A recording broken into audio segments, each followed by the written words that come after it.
ఈరోజు cricket tournament ఇక్కడ పెట్టడం జరుగుతుంది. క్రీడలు అంటే నాకు కూడా చాలా ఇష్టం. నిజంగా చెప్పాలంటే నేను చాలా మానసిక ఒత్తిడి లాస్ట్ ఇయర్ నుంచి చాలా ఇబ్బంది ఫేస్ చేస్తున్నాను వ్యక్తిగతంగా.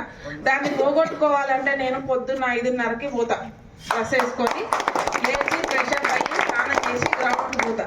అది ఏమన్నా కానీ అక్కడ పోతే నీలాంటి చిన్నపిల్లలు కలుస్తారు, పెద్దవాళ్ళు కలుస్తారు, నా వయసు వాళ్ళు కలుస్తారు. అందరితో కాసేపు మాట్లాడతా, నా సమస్యలన్నీ సగం తీరిపోతాయి. కాసేపు ఆడుకుంటా, నాకు నచ్చిన ఆట. సైకిల్ దొక్కబుద్ది అయితే సైకిల్ దొక్కుతా, టీటీ ఆడబుద్ది అయితే టీటీ ఆడతా. పెద్ద మనుషులు కనబడితే కొంచెం ముచ్చట పెడతా, సమాజం గురించి ఏమంట. అందరికి అన్ని దగ్గర నేర్చుకోవాల్సిన వయసు కదా. మనం ఎప్పుడు నేర్చుకోవడం అనేది ఎంత వయసు అయినా నేర్చుకోవచ్చు. వీడి దగ్గర నుంచి నేర్చుకోవచ్చు, ఆ అమ్మ దగ్గర నుంచి నేర్చుకోవచ్చు. ఈ పిల్లవాడు నాకన్నా చిన్నవాడు కొత్త ఎస్ఐ అయినా ఇతని దగ్గర కూడా నేర్చుకోవచ్చు. ఎందుకంటే నా తర్వాత 20 సంవత్సరాలు ట్రైన్ అప్ అయింది. మా ట్రైనింగ్ వేరు ఉంటుంది, వీళ్ళ ట్రైనింగ్ ఏముంది. నీ దగ్గర ఏం కొత్తగా ఉన్నా టెక్నాలజీ. మాకు టెక్నాలజీ లేదు మేము చదువుకున్న రోజుల్లో, మేము నేర్చుకోలేదు. అప్పుడు నేను కొత్తగా నేర్చుకోవాలి. ఎక్కడి నుంచి నేర్చుకోవాలా? మా ఎస్ఐ గారిని అడుగుతా, ఇది ఎట్లా చేసినావా క్రాంతి చెప్పు నాకు అంట. సో నేర్చుకోవడం అనేది మనం ఉండాలి. ఉత్సాహం ఉంటే ఎవరి దగ్గర నుంచి, చిన్న పెద్ద, కింద ఉద్యోగి పై ఉద్యోగి కాదు. నా కానిస్టేబుల్ నుంచి కూడా నేర్చుకుంటా. నేను సీనియర్ కానిస్టేబుల్ అడుగుతా, మీరు ఎట్లా చేసిండ్రు, మీరు చేసినప్పుడు కేసు ఇది డిటెక్ట్ చేసిండ్రు కదా, అప్పుడు ఎట్లా చేసిండ్రు, మీ యొక్క అనుభవం చెప్పండి. దాంట్లో మనకు వచ్చే పాయింట్స్ ఏమున్నాయో మనం పిక్ చేసుకొని ఇప్పుడు ఎవరికి ఏం అవసరం ఉన్నాయో దాని నుంచి మనం నేర్చుకోవాలి. సో అది గ్రౌండ్కు ఉన్న ఒక గొప్పతనం ఏంటంటే మనము శారీరకంగా దృఢంగా ఉంటాం. ఎప్పుడైతే శారీరకంగా దృఢంగా ఉంటామో మానసికంగా ఆటోమేటిక్గా దృఢత్వం వస్తుంది, ఏదైనా తట్టుకునే శక్తి.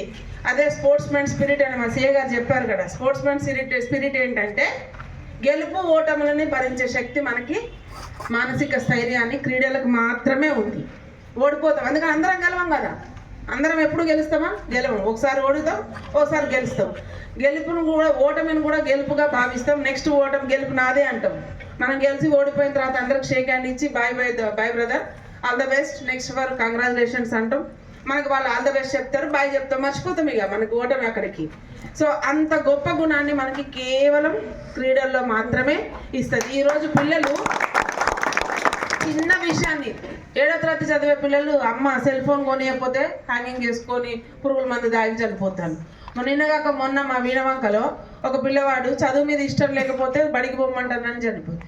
ఎందుకు?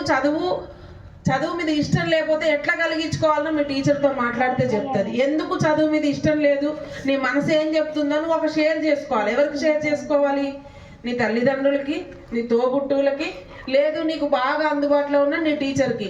టీచర్ నేను బడికి వస్తాను, నా మనసు ఒప్పుతలేదు, ఇట్లా చెప్తుంది. చెడు వ్యసనాలకి ఒకసారి మనం డైవర్ట్ అయినామంటే చిన్న వయసులో ముందుకు రావడం, మళ్ళీ పక్కకు రావడం అనేది చాలా కష్టమైన పరిస్థితి. సో ఏది గంజాయి, మద్యం వద్దు, మైదానం వద్దు, గంజాయి వద్దు, గ్రౌండ్ వద్దు. గంజాయి అనేది ఒకప్పుడు ఎక్కడో అన్నట గంజాయి పండిస్తారట, అక్కడ గంజాయి తాగుతారట, ఫలానా రాష్ట్రంలో ఉండేది. కానీ ఇప్పుడు ప్రతి ఊర్లోకి, ప్రతి వాడలోకి కూడా గంజాయి వచ్చేసిందా రాలేదా? సో దాన్ని అరికట్టడం ఎక్కడి నుంచి రావాలంటే మీ నుంచే రావాలి. మేము ఎంత ప్రయత్నం చేసినా మళ్ళీ మీలో ఒకడు అక్కడ గంజాయి అడుగుతుందమ్మా అని చెప్తేనే కదా అక్కడికి వచ్చేది. ఎవరో ఒకళ్ళు మనలో నుంచి మాకు సమాచారం ఇవ్వాలి. మీరు సామాజిక బాధ్యతగా మీరందరూ యువత పూనుకున్నట్టయితే ఈ యొక్క గంజాయిని మన గ్రామం నుంచి ఎరాడికేట్ చేయొచ్చు. మా గ్రామంలో మొన్న ఎవరో గ్రామంలో కొత్తగా వెనక్కి కాబడిన తర్వాత వాళ్ళు చేసుకున్నారు. మా గ్రామంలో ఇదే మండలంలో మద్యపాన నిషేధం, లస్మాజిపేట మద్యపాన నిషేధం. మీరు కనీసం మద్యపాన నిషేధం అంటే అది ప్రభుత్వానికి సంబంధించింది. మనం గంజాయి నిషేధం, మా ఊర్లో గంజాయి రానియము, మా యువత గంజాయి వైపు మొగ్గ చూపునియము, మా ఊర్లో ఎవడు అమ్మినా మేము చెప్తామని ఒక్కసారి మీరు అందరూ కూడా అనుకున్నట్టయితే ఎవడన్నా తాగుతాడా? ఎవడన్నా తీసుకొచ్చి మిమ్మల్ని అమ్మ చూపడు. కాబట్టి మీరు కనీసం ఇది చెయ్యండి. గ్రామంలో యువత అందరూ మా గ్రామంలోకి గంజాయికి మేము బానిసలు కాము అనేది. ఎందుకంటే అది సీక్రెట్ కాదు. మీరు గంజాయి తాగడం వలన మానసికంగా, శారీరకంగా 2 రకాలుగా నష్టపోతారు. సామాజికంగా నష్టపోతారు, కుటుంబ పరంగా నష్టపోతారు, ఎదుగుదల ఉండదు, మంచానికి అంకితం అవుతారు. వితిన్ షార్ట్ పీరియడ్లో మీ మరణం మీ చేతిలోకి వచ్చేస్తుంది. మీరు సినిమాలకు పోతే యాడ్స్ చూస్తారు కదా, గుట్కా తినొద్దు, గుట్కా తింటే ఇంత పెద్ద కుండ అవుతుంది, క్యాన్సర్ వస్తుంది. సేమ్ అంతే, గంజాయి ఒక భాగానికి రాదు, ఇక్కడి నుంచి ఇక్కడ దాకా. అంటే మెదడులో పనిచేసి మెదడు పనికొచ్చే పనిని అన్ని, మెదడు పనిచేయడం మానేస్తే మిగతా అవయవాలు ఏవి కూడా పనిచేయకుండా మానేస్తాయి. సో దాని యొక్క ప్రభావం మెయిన్ మెదడు మీద పడుతుంది. మెదడు మీద పడి నర్వస్ సిస్టమ్ మీద అంతా కూడా దెబ్బతీస్తుంది. మీ యొక్క యువత బంగారు భవిష్యత్తు అంతా కూడా అక్కడికి ఆగిపోతుంది. నీ మీద ఆధారపడ్డ నీ తల్లిదండ్రులు, నీ కుటుంబ సభ్యులందరూ కూడా రోడ్డు మీద పడతారు. సో గంజాయిని ఎట్టి పరిస్థితుల్లో మన గ్రామంలోకి రానియద్దు. ఫస్ట్ మనం మన ఇంట్లోకి రానియద్దు, ఇల్లుని చక్కబెట్టుకొని సమాజాన్ని చక్కబెడదాం, అంతేనా? సో ఇంట్లోకి రానియద్దు, తర్వాత మన వాడలోకి రానియద్దు, ఆ తర్వాత మన గ్రామంలోకి రానియద్దు. ఇంకా కొద్దిగా మండలం లెవెల్ పొలిటికల్ లీడర్స్ ఎవరైనా ఉన్నట్టయితే మన మండలంలో కూడా ఇట్లాంటిది రానియకుండా చూడాలి అని మీరు సెల్ఫ్ ప్రతిజ్ఞ చేసుకోండి. అదేవిధంగా ఇంకొక విషయం మీ దగ్గరికి, ఇప్పుడు యాక్సిడెంట్స్, ప్రమాదాలు, ఇందులో బండ్లు లేని వాళ్ళు ఎంతమంది ఉన్నారు? ఎస్, బండి లేని వాళ్ళం ఎవరో లే, 1 or 2 నాన్న. ఇక్కడ 50 మంది ఉంటే 1 or 2, 100 మంది ఉంటే 1 or 2. ప్రతి ఒక్కరికి బండి ఉంది. ఎంతమందికి లైసెన్సులు ఉన్నాయి? చేతులు ఎత్తండి. 50% లైసెన్సు లేవు, అవును కదా? యువత అందరు ఇక్కడ అందరు కూడా యూత్ ఉన్నారు. ఈ రోడ్డు భద్రతా మాసోత్సవాల్లో భాగంగా మేము ఒక కార్యక్రమం చేపట్టడం జరిగింది.